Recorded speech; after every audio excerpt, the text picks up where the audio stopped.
Could you ask Ms. Blakeman to come back in, please? Thank you.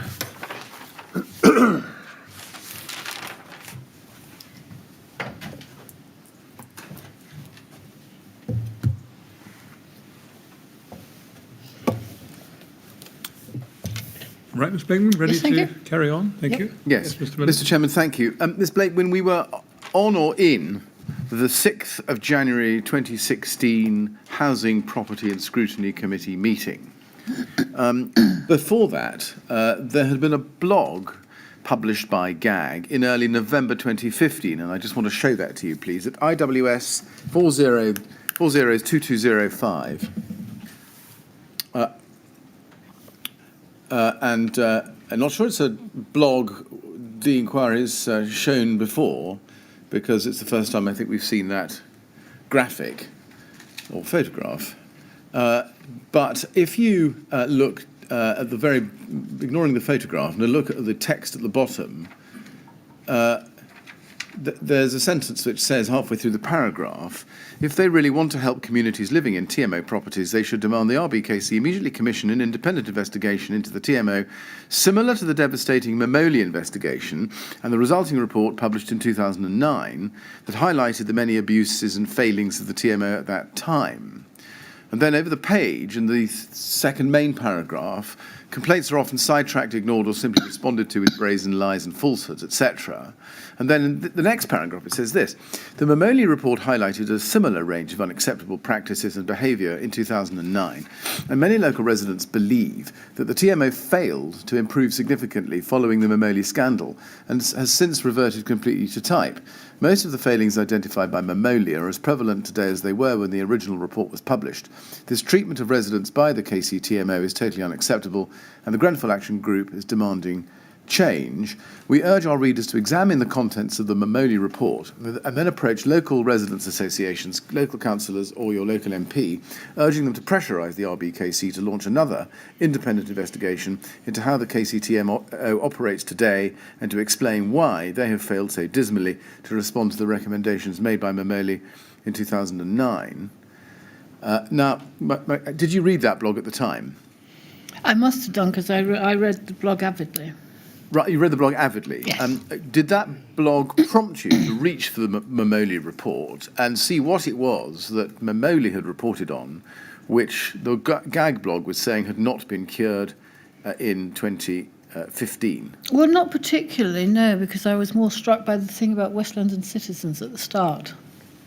Right. I mean, this blog does call for readers to examine the contents of the Mamoli report and then approach people such as yourself. My question is, why didn't you reach for the Mamoli report, look at it, and find out what it was that the authors of the GAG blog were keen that you should read and do something about?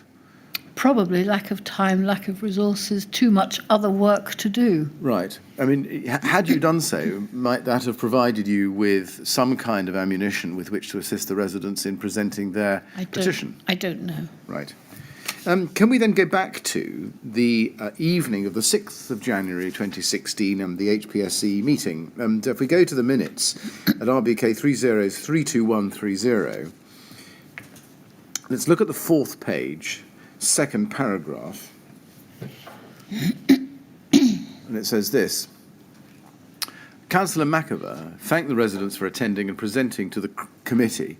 He said that he had noted down the main issues and the scrutiny committee was the correct forum to bring these issues. He confirmed that he had visited Grenfell Tower and had seen the works in December 2015.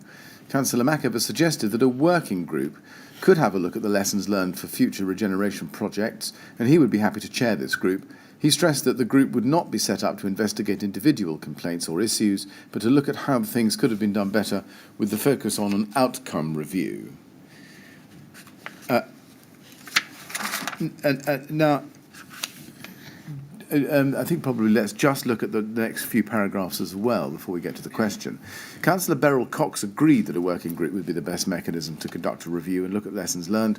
He said that it was important to look at what consultation proposals were in place for any future projects. And then if we go to the bottom of the page, we can see Councillor Councillor Press said that Grenfell Tower was the first example of the regeneration of a tower in the borough, and as good practice there should be a review of how the project went, and she would support a recommendation for a working group on the matter. She said that Councillor Blakeman's comments that the group needed to be independent with the resources and skills necessary. She said an independent reviewer may be useful to give expertise. Now, it looks as if, just on what I've read you, that Councillors McIver, Beryl Cox and Press were all in favour of a working group being set up. Is that right? Yes. And it appears, although it's not clear, that Councillor Press agreed with you that such a group or review ought to be independent. Yes? I think the English in that sentence is unclear. It is, I agree with you. But can we take it that she was aligning herself with your position, Yeah. that the group needed to be independent, the review needed to be An independent reviewer, yeah. Now, if we go to page 5, which we're on, a little bit lower down, we can see that Councillor Marshall, who was the chairman, says this. The chairman said that if a working group was established, then it would decide on what resources it needed and its scope. He said, however, that he was reluctant to establish another working group until those in existence had reported.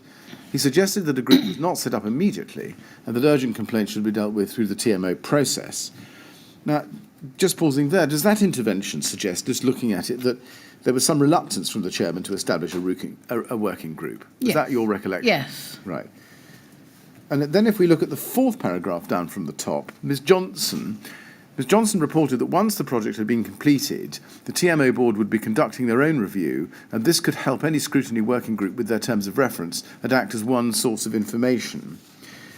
And then if you look at the final paragraph just above A5, in conclusion, it says this. In conclusion, the chairman agreed that a working group would be commissioned at some point in the future, but that this was dependent on a number of factors, including the conclusion of existing working groups and the review work conducted by the TMO.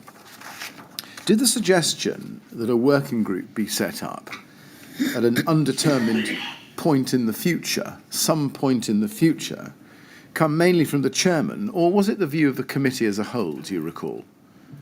I can't remember. Right.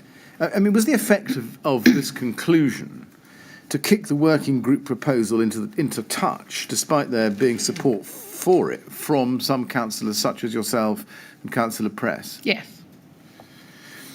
And in effect, is that what happened?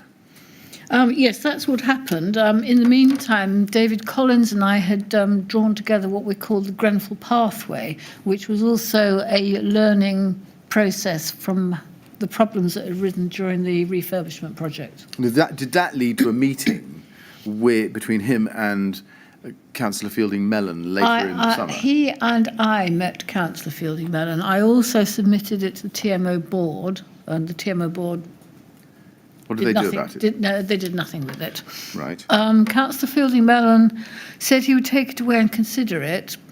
And David asked me later on why we'd had no response from Councillor Fielding Mellon.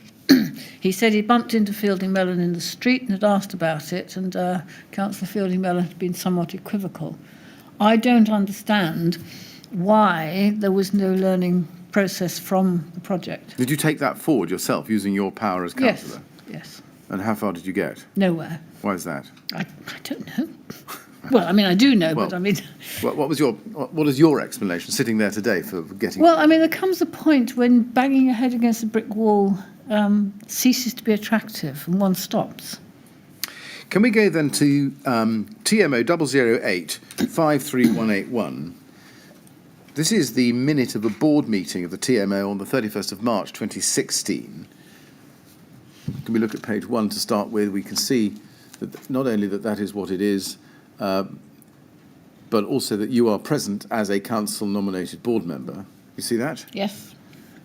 Together with Paula Fance. You'll see her name just above yours. Now, if we go to page 3, please, paragraph 10, we can see Grenfell Tower Review Update halfway down your screen. There it is. Paragraph 10.1 says this. Paula Fance presented the conclusions of the review undertaken by a panel of the board on the Grenfell Tower project Jeff Zitron requested that the review should reflect and consider the fact that 40% of the residents of the building signed the petition against the company and propose actions that could have been taken by the company to manage the feelings of the residents for such a project. Peter Madison highlighted that the post-satisfaction survey would flush out the residents' feelings on the project, which would help the company reconsider future projects of the same nature.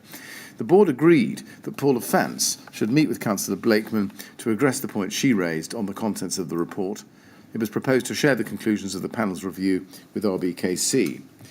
Did the board agree to consider Jeff Zitron's suggestion there? No. Why is that? Why not? Because the report, which was read out in full, it was a part of a filibuster. The report was read out in full, and at the end of it, or I think perhaps even at the beginning, it commended the work of Ryden, the work of Peter Madison, the work of the TMO.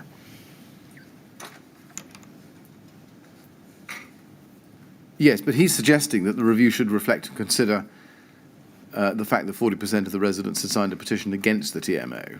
Yes, but the decision, since the decision was to commend the work of the TMO, obviously rendered that pointless. I see. So was that suggestion then too little too late? Yes.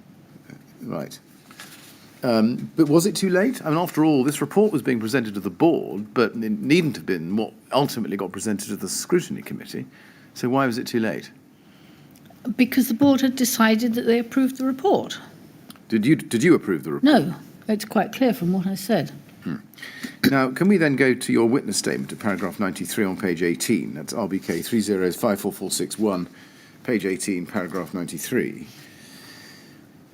You say, my position was that I was prevented from expressing my concerns about the internal review at both the TMO board meeting and the subsequent HPSC meeting on the 11th of May 2016. In MPS2, I exhibit JB11, my email to all members of HPSC of the same date, in which I outlined some of my comments on the KCTMO internal review. I was not allowed to speak on the subject of the HPSC meeting on the 11th of May 2016. And then if we go to your police statement, I just want to show you that next. MET 3045751, page 9, please. We can see there, third paragraph from the top. You say this report, and that's the TMO, that's the report to the TMO board of the 31st of March 2016, was sent to the TMO board for consideration. The debate was left to the end of a very long meeting, and I said I was very unhappy with much of what it contained. Given the lateness of the hour, I said I would put my concerns in writing for discussion at the next board meeting. Subsequently, I was invited to meet Paula Fance to discuss my concerns. When I attended the meeting, I found she was accompanied by Sasha Jevons, and both of them urged me not to put my concerns in writing. However, I did put them in writing and sent them to each board member. I produced as my exhibit JB9 a copy of the report I sent. At the following board meeting, I was reprimanded for sending my document to all board members without the permission of the chair and chief executive, and the board declined to discuss my written concerns. Instead, the board endorsed the original report and resolved to forward it to the RBKC Housing and Property Scrutiny Committee. I produced as my exhibit JB10 a copy of the report to the Housing and Property Scrutiny Committee. Now, you said that you were reprimanded at the following board meeting, and I just want to know which one that was. And you didn't attend the TMO board meeting on the 26th of May 2016. You next attended a TMO board meeting, according to our records, on the 20th of July 2016. That's TMO 00886-463. There's no need to turn it up. Well, actually, let's turn it up. If you look at it, that's TMO 00886-463. You are present. No, I'm not. So there's apologies. Sorry, you're not present there.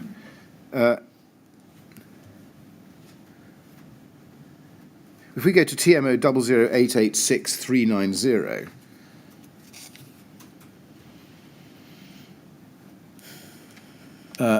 You're not present at that one either. Well, that's the same. That's May, isn't it? That's the May meeting. Yeah. Because I've shown you actually both minutes. You're not present at either. No, I think it was a later meeting because it was sort of dark when I arrived.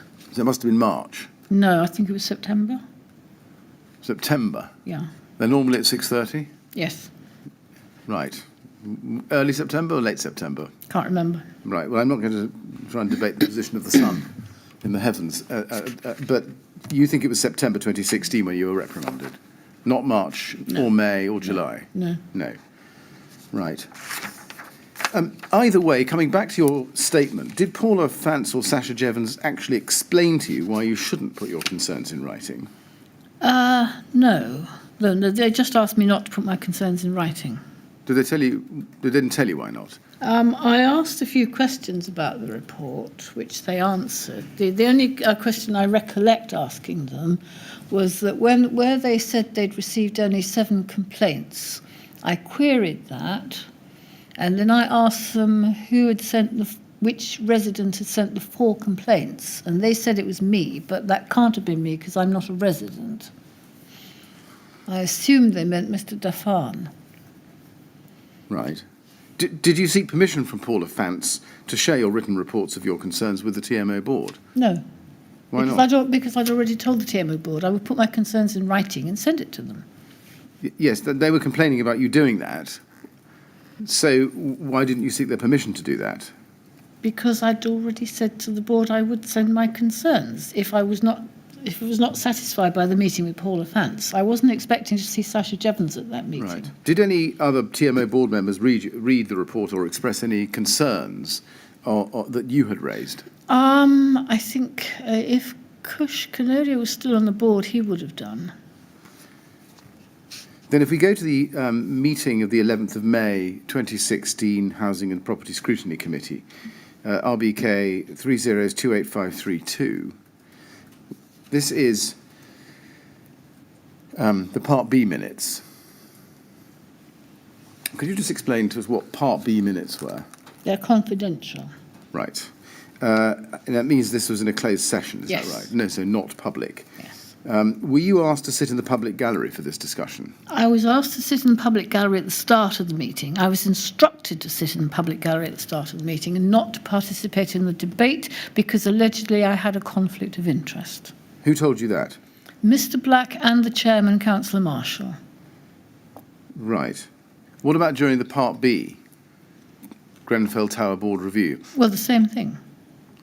But I'd already opted to sit in the public gallery. Because I'd put a lot of my concerns into an email, I had hoped that other members of the committee would raise my concerns on my behalf. Councillor Press attempted to do, and she was shut down as well. Right. So when it says under B2, the first line, it was noted that Councillor Blakeman sat in the public gallery for this item and did not participate in discussions. That's factually correct, but Yes. doesn't perhaps reflect the fact that you were ordered to sit up there. Yes. Is that what you're saying? Yes. Right. Now, before we go through the minutes, I just want to ask you about an email exchange of the same date, 11th of May 2016. You've referred to the question of conflicts. Let me just examine that with you, if I may. TMO 100132234, please.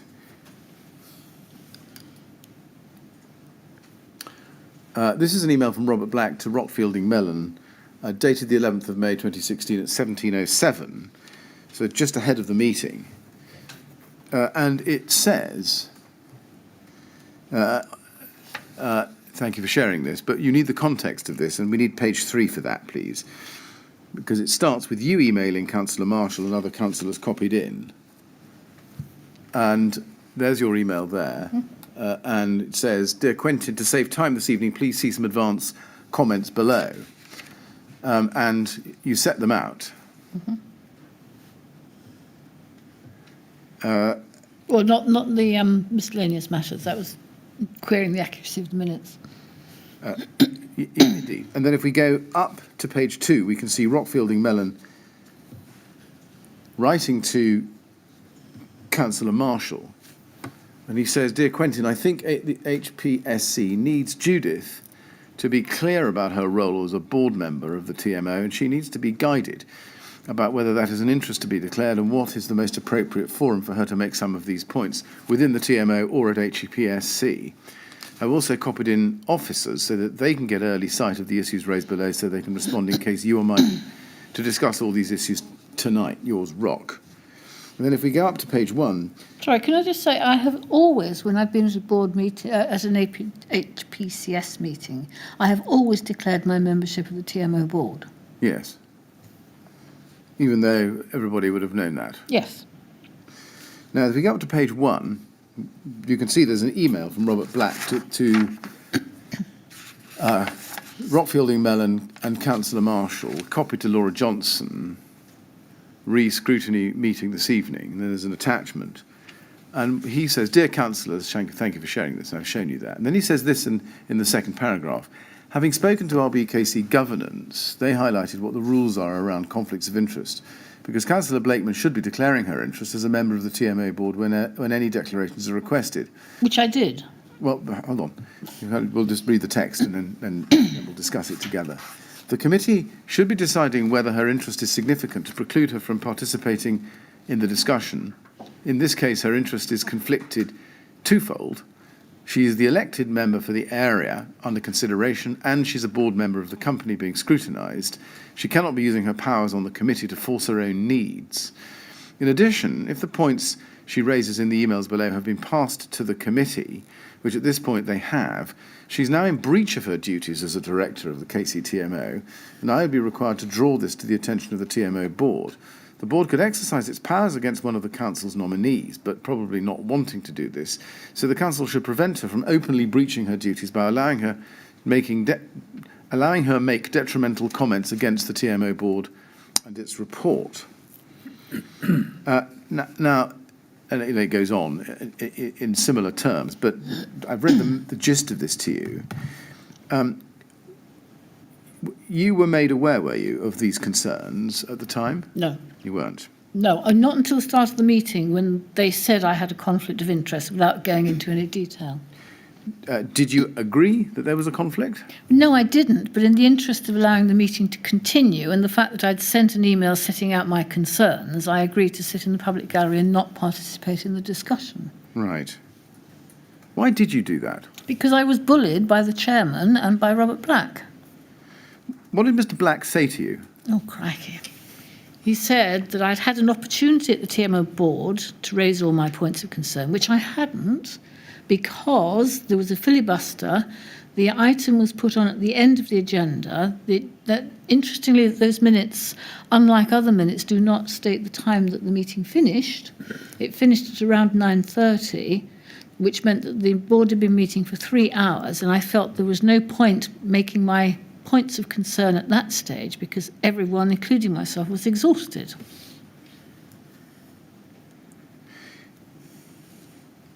In general, were TMO board members who also sat on the Housing and Property Scrutiny Committee, such as yourself, expected not to participate in discussions on that committee about the TMO? That was the first I'd heard of it. Just, could you explain from your perspective how that might begin to work? No, because I didn't understand it. You say it's the first you've heard of it. In all your time... No, sorry, at that meeting was the first right. I had heard. No, but indeed, Yeah. but at that time, in all the years you'd been on both the TMO board and the HPSC, had anybody ever raised this question of a conflict of interest with you? I'd had a very fraught meeting, private meeting with Fola Kafadia. When was that? Yeah, I think it was the 31st of January, but I forget which year. In the context of what? In the context of my role on the TMO board. Yes, but in the context of a particular dispute or particular topic? I don't think so. I mean, Robert Black asked me very early on at a board meeting to make my position clear. And at that board meeting, I said I was elected to represent the interests of the residents of Nottingdale Ward, and they would always take priority. Can you explain how you understood, Robert, that to be a matter for Mr. Black, being the chief executive and not a director? No, I was quite a new member of the board at that stage. All right, okay. I take it that at this meeting, nonetheless, you didn't press the point that you were entitled having given a full declaration of your interest, to sit, as other members of the committee, in on the discussions. Sorry, which meeting? 11th of May, Yeah. 2016. No, sorry. The meeting at which Robert Black asked me about my role, or... No, this meeting, the 11th of May 2016. Right. I take it that you didn't press the point. Well, we would have just gone on boxing and coxing for hours. There was no point because I'd already put most of my concerns in writing to every member of the committee. Now, coming back to the minutes then, can we do that? RBK 30285532. If we look at page 3 in this Part B minutes, we can see that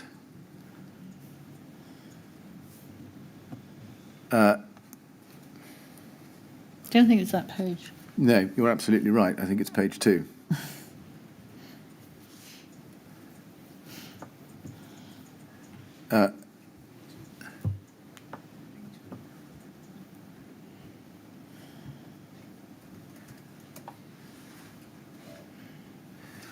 If we go to back to page 1 and go to the third paragraph on page 1,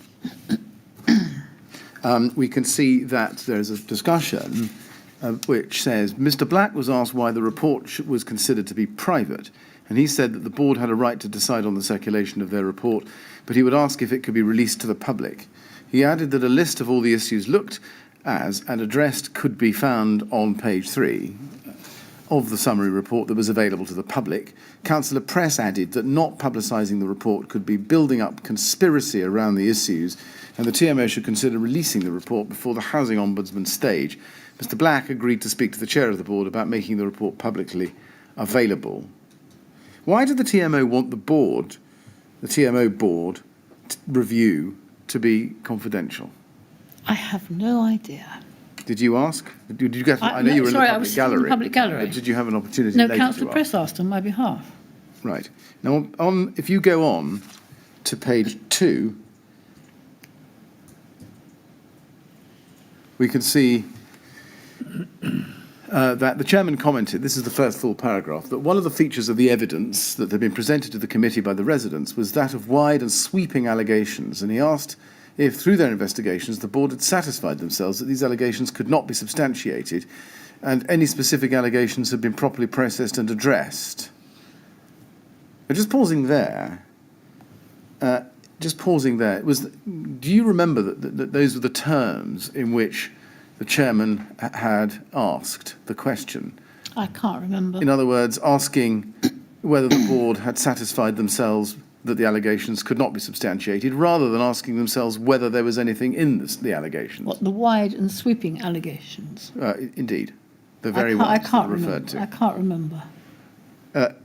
I just wonder why it was suggested that the question was put in the negative.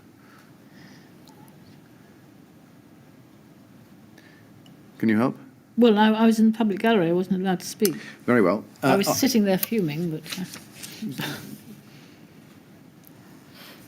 You were sitting there fuming? Right. In which case you were an observer and not and nothing else, as I understand it. Yeah. And it goes on. Ms. Jevons said that many of the allegations had not been specific, but one in relation to the access to residents' properties had been investigated, and the process around how access is gained was reviewed. Mr. Black added that the TMO complaints procedure could not pick up and deal with group complaints. No, could now pick up and deal with group complaints. Could now pick up and deal with group complaints. That was not correct.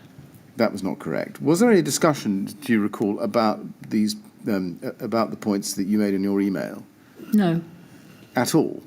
No, Councillor Press attempted to, but was closed down. I mean, for example, you picked up in your email, paragraph 6.2, that one resident did not make 4 complaints, and you'd raised at least 14 complaints. Mm-hmm. Yeah, I counted up afterwards. It was actually 19, not 14. Right. But that wasn't discussed? No. No, because that was the point at which I discovered that my complaints were not classified as complaints against the TMO. They were members' inquiries. So they didn't appear. I mean, they probably were not shown to the working group.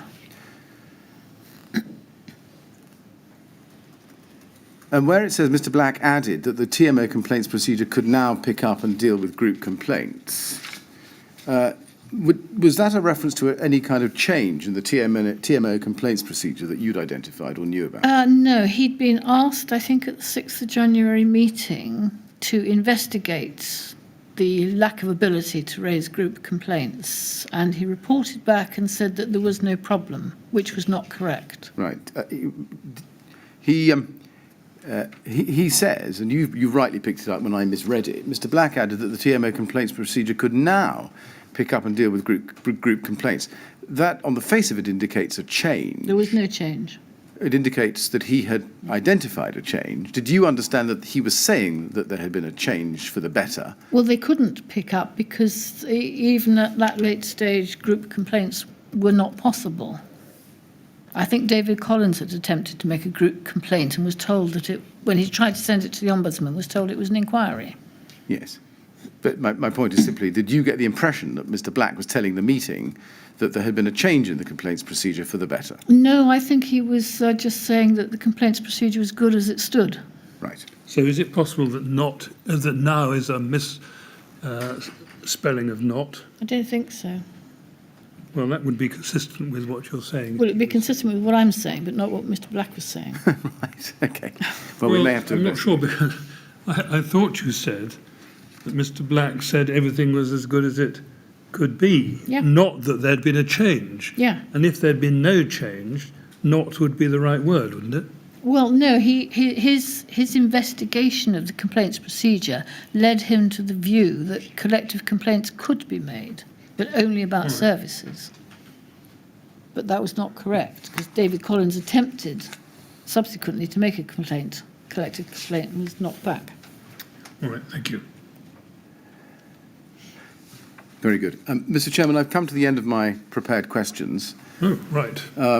And it may be that now is an appropriate moment for the usual break.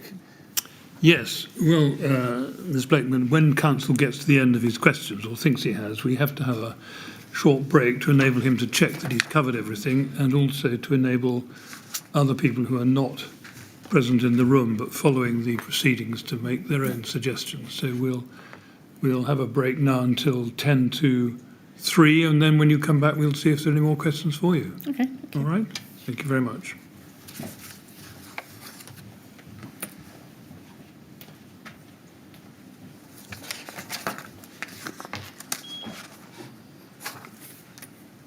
Right, 10 to 3 then.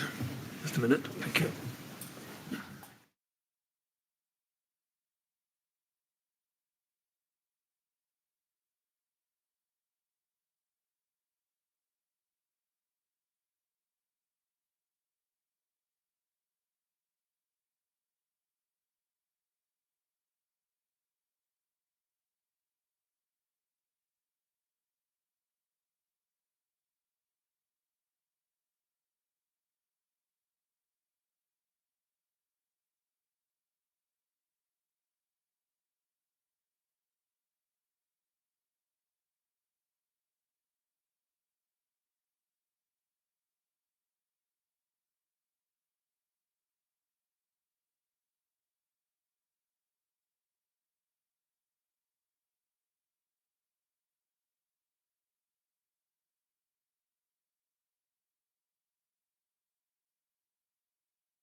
Yes, would you ask Ms Blakeman to come back in, please? Thank you.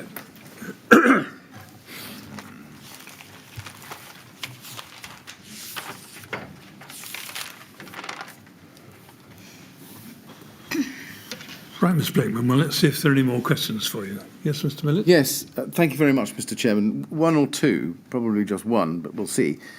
Can you please be shown IWS 402109? This is the first page of the second witness statement of Edward Daffan. Can we please go to page 30?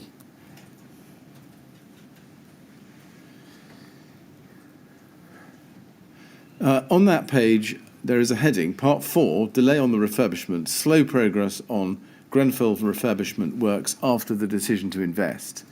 And then at paragraph 70, he says, after the decision to invest in Grenfell Tower was taken, GAG became suspicious that the work would not be done at all.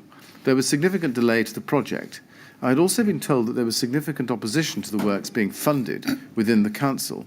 As I've mentioned previously, I was told by Judith Blakeman that Councillor Fielding Mellon, who was sitting on the RBKC cabinet but was not a cabinet member for housing and property at the time, was vehemently opposed to the project. Councillor Blakeman told me that he was actually opposed to any investment in Lancaster West as a whole. Now, do you recall telling Mr. Daffan,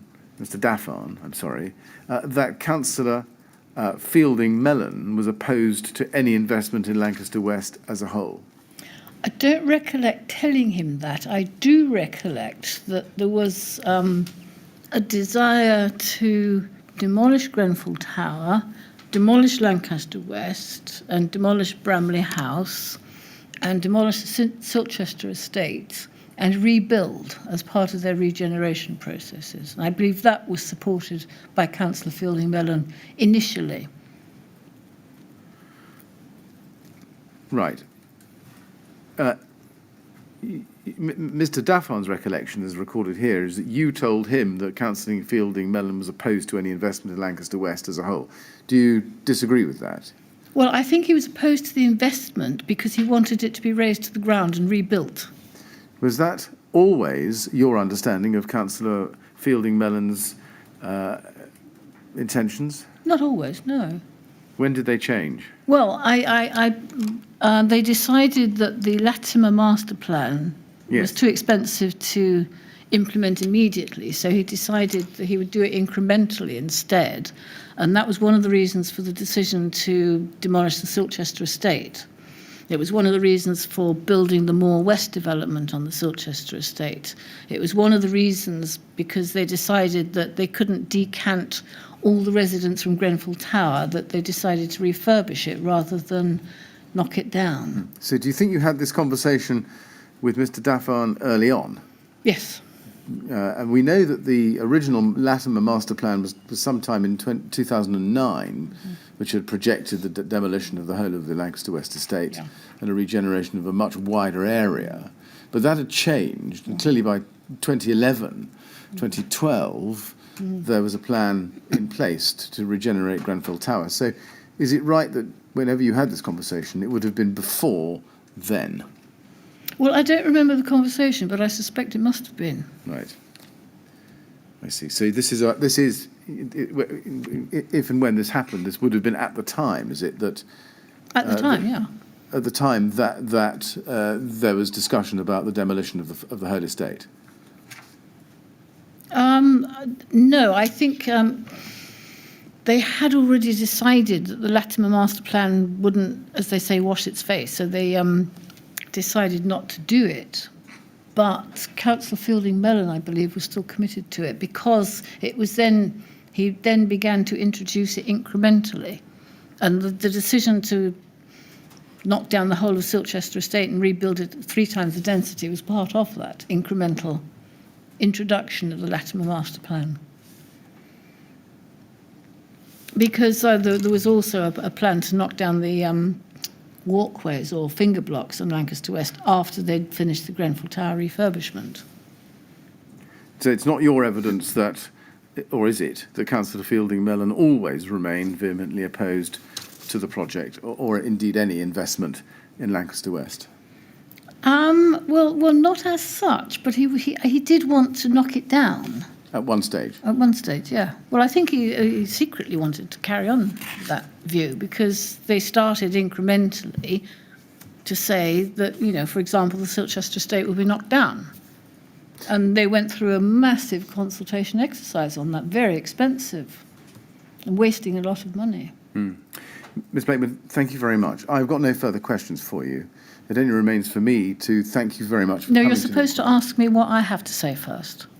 Well, yes, we decide who we ask that question of, but I'm very happy to ask it if you'd like to volunteer. Thank you. Yes, I would like to volunteer. So what would you like to say? Well, first of all, I would like to say that the one thing I regret is that David Collins and I did not press the Grenfell pathway sufficiently hard because it was an alternative to the TMO's working group review, and it was a learning process, and it set out what we had learned from the Grenfell Tower project. And although it was never accepted by the council or by the TMO, we did send, well, David sent it to the residents of Trellick Tower because they were next on the list. Very good. Is there anything else you'd like to add? Well, I'm not going to sit here with tears in my eyes and say how terrible the fire was because I watched the fire. I knew over 30 of the people, including children, who died in that fire. And that fire should not have happened. And it only happened, well, no, one reason why it happened was because the council, first of all, did not take Mr. Daffan seriously, and secondly, they then decided to vilify me as well. They didn't listen to the residents, and they should have done. Ms. Blakeman, thank you very much for your evidence and for your answer to the final question that I did not put to you. But I'm most grateful anyway. Thank you for inviting Thank you very much. And I normally say thank you before the witness leaves the room, or on behalf of the panel. It is helpful to us to hear from those who were involved at the time, and we're grateful to you for coming to give us your evidence. Well, thank you for very much. inviting me to give evidence. Thank you.